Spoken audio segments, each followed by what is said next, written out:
Caray, Ilocos Norte, lalaking nagbebenta ng granada, arestado.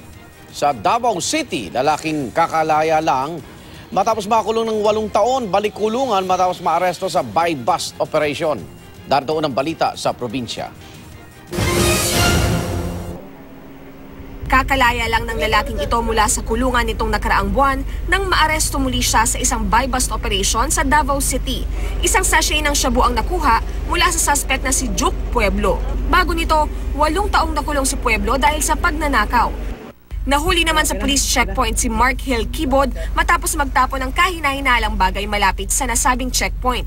Nang tignan ito ng mga pulis, nakitang isang sachet ng shabu ang itinapon ng suspect. Naharap ang dalawa sa paglabag sa Dangerous Drugs Act. Sa Bacara, Ilocos Norte, sa kulungan din ang bagsak ng lalaking ito matapos mahuling nagbebenta ng granada.